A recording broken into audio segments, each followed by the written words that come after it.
devolver otra vez la luz.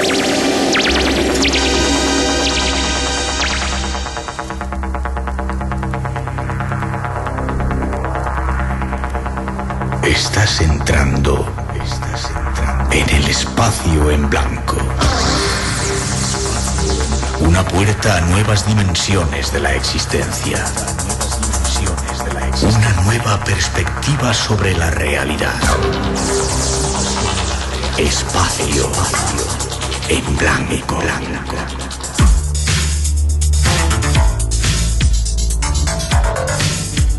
Una producción escrita y dirigida por Miguel Blanco.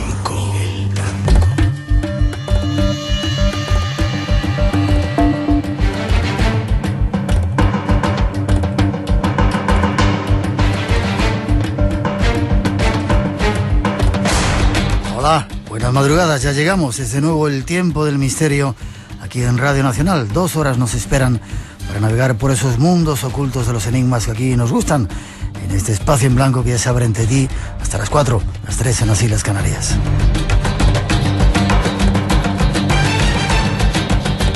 Son los programas especiales de verano, temas llenos de misterio y algunos de candente actualidad.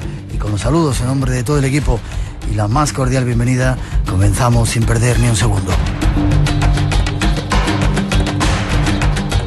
Esta noche hay temas apasionantes que nos esperan, ahí va un avance.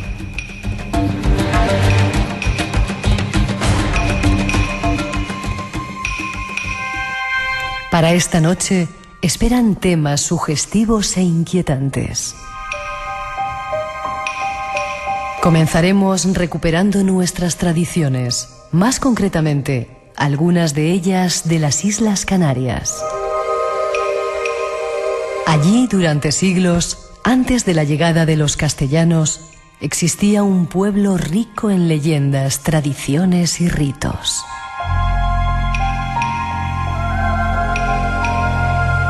Esta noche os invitamos a conocerlos de la mano de uno de nuestros guardianes de sus voces ancestrales.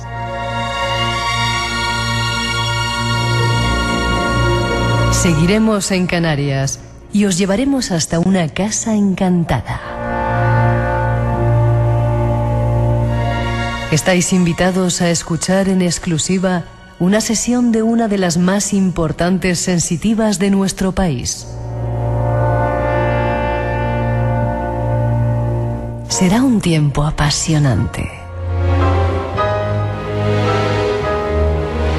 Y para terminar, el padre Fortea, uno de los exorcistas más importantes de Europa, nos llevará a conocer al diablo.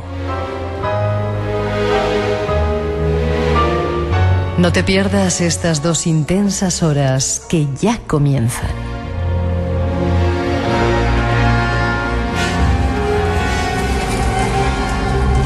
Están nuestras intenciones de hoy. Hoy queremos descubrir un pueblo. Nuestro primer destino está en Canarias. Queremos preservar la tradición y queremos conocer algo más de los guanches. El invitado especial, que ha sido el que preserva la voz de los antiguos, tras esa introducción nos lo presentamos y nos vamos a descubrir misterios y secretos de los guanches.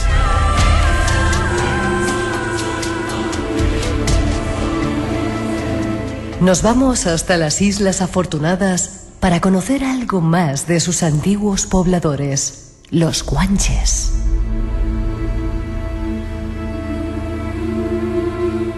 Han existido diferentes opiniones acerca del origen de los guanches. Unos les han atribuido origen egipcio, otros cartaginés o vikingo, otros un paralelismo con los vascos y otros hasta un origen autóctono, como restos del pueblo que habitó la desaparecida Atlántida. Los aborígenes canarios pertenecen a 2 razas fundamentales, la cromañoide y la mediterránea.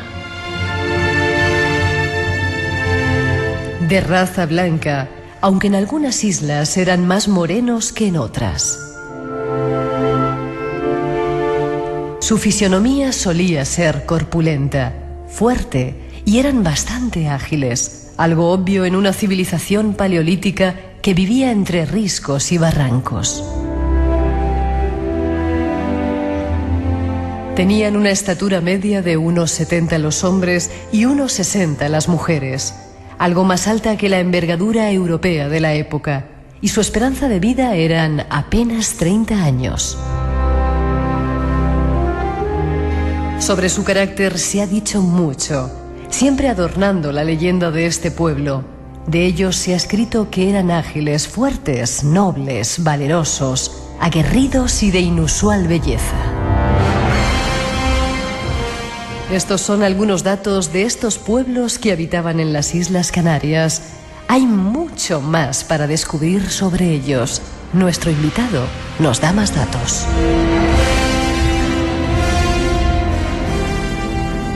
Y nos vamos hasta Canarias a la búsqueda de nuestro siguiente guía en esta historia que comenzamos de los pueblos aborígenes de los Guanches. Fernando Hernández González, en Tenerife. Buenas noches. Muy buenas noches. ¿Cómo estás? Muy bien. ¿Cómo estás tú? Contento. Más después de lo que hicimos allí, Sajaña. Efectivamente, Sajaña. Eres autor de un libro que se llama Taucho, la memoria de... Los antiguos. De los antiguos. Yo tengo mucho interés en el tema de los Guanches. Decíamos en algún momento que es una pena que nos vayamos a buscar ceremonias por ahí fuera y tradiciones en México, en Perú, en Egipto, en muchos lugares, y que nos olvidemos de las que tenemos aquí en nuestro país, ¿verdad? Nosotros, además, siempre que se recurre, ¿no?, a buscar afuera esa... No sé si decir espiritualidad, ¿no?, porque es una búsqueda constante. Uh-huh. Pero sí es verdad que conocer otras realidades, otras culturas, es muy interesante, pero siempre tener fortalecidas las raíces de uno, ¿no?, para poder saber a dónde vamos. Ya, y sin embargo parece que nuestras raíces, concretamente las vuestras, yo me siento un poco canario.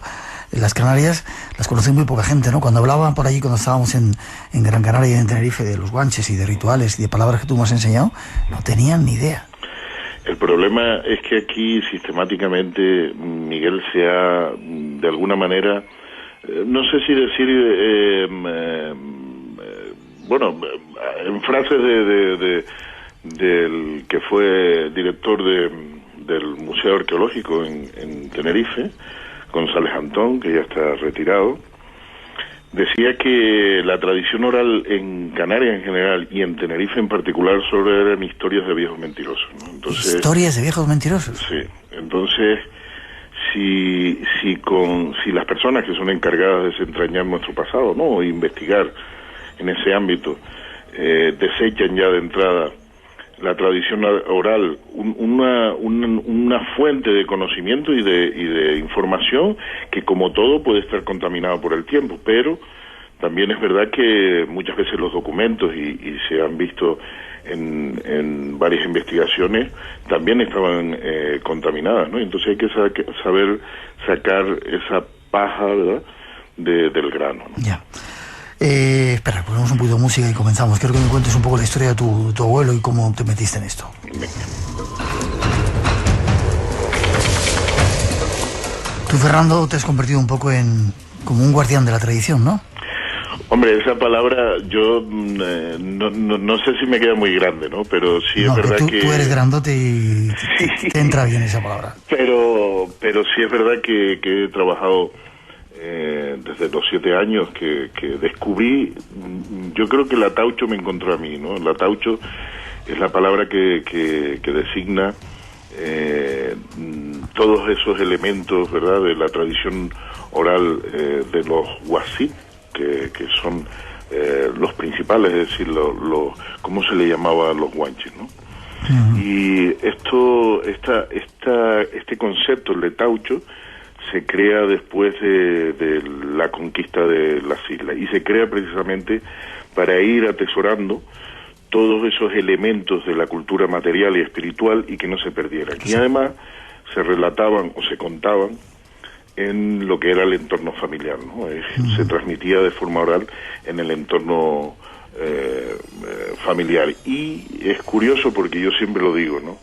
La taucho me encontró a mí, no es que yo haya encontrado la taucho. Y además, evidentemente, nunca se suele transmitir de forma de que te obliguen, ¿no? Te digan siéntate aquí y escucha, ¿no? Sino que se transmite de manera libre, es decir, tú llegas, haces una pregunta, la persona que tiene esa información recibe ese pequeño, ¿no? Ese pequeño aviso, y ahí empezó una aventura que dura ya muchos años. Ya, a ti te pido que seas breve, si puedes, te voy a meter un poquito de prisa. ¿Te inició tu abuelo en esa historia? Sí, además fue de manera casual, como te dije. Hay un capítulo del final de la novela que habla sobre ese encuentro, una simple pregunta como fue quién eran los guanches, y a través de ahí aprender, decir, aprende el verdadero nombre, los guasit, los orgullosos hombres de las tierras de Guina, y a partir de ahí pues hablar sobre sus tradiciones culturales, sus tradiciones sobre todo en una dimensión espiritual, que es la gran olvidada de esta historia. Yo me he asombrado viendo en esa ofrenda que hicimos y hacías, esa tremenda espiritualidad que hay. Por eso te decía que nos vamos a buscarla a Egipto, a otros lugares, a Perú, a México, cuando la tenemos ahí tan cerca. Tu abuelo te enseñó no solamente el ataucho, la memoria, sino los rituales. Te llevó a ver los sitios que todavía siguen activos en las Islas Canarias, sagrados de los guanches, de los huasic.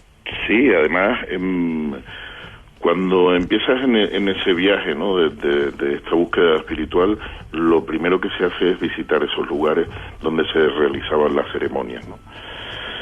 En estos lugares no solo entras en contacto con esa espiritualidad, te imbuyes de alguna manera, sino que además mantienes esos ritos ancestrales para que muchos de estos lugares no se cierren. Y digo no se cierren porque una vez que terminó la conquista, muchos de ellos, por parte de las castas sacerdotales de los cancos, los sacerdotes al sol, se fueron cerrando para que volvieran a abrirse en otro nuevo ciclo. Y muchos de estos lugares se siguieron utilizando, y hoy en día, lo comentábamos cuando estábamos aquí, no sé si te acuerdas, Miguel, que muchos de ellos están subiendo en intensidad, ¿no? En esa energía que se puede palpar, están aumentando, ¿no? Con lo cual creo que es una época de no solo de cambio, sino de que además se acerca esa puerta que hablaba la tradición de volverla a abrir. Yeah. Es decir, que siguen, el espíritu ha seguido vivo, y hay lugares concretos que, aunque se cerraran algunos por los cancos, los sacerdotes han seguido activos, ¿no? Sí, han seguido activos, se han seguido celebrando ceremonias. En muchos de estos lugares, además, en las huácaras, principalmente las huácaras. Huácara es para que lo entiendan los oyentes, es una plaza pública, ¿no? Lo que pasa es que hay en tres dimensiones. Hay una que es una huácaras para festividades nada más, hay otra que es espiritual, y después están las de sanación, ¿no? Las de limpieza. Y estos sitios, sobre todo las huácaras espirituales y las de sanación, sí se siguieron utilizando. En el pasado, además, las crónicas los recogen, los famosos bailes de brujas, es porque todavía las mujeres, después de la conquista, iban a muchos de estos sitios a hacer sus danzas rituales, y por ello el catolicismo los tachó de lugar donde iban las brujas a danzar, ¿no?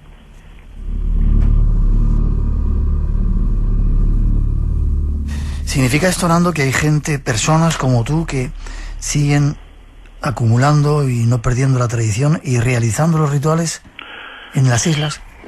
Bueno, yo concretamente en el ámbito donde yo me he movido, que es la tradición oral en la isla de Tenerife, sí es verdad que después de hablar en los medios de comunicación, sobre todo en esta festividad que entra ahora, que es la Chumajec,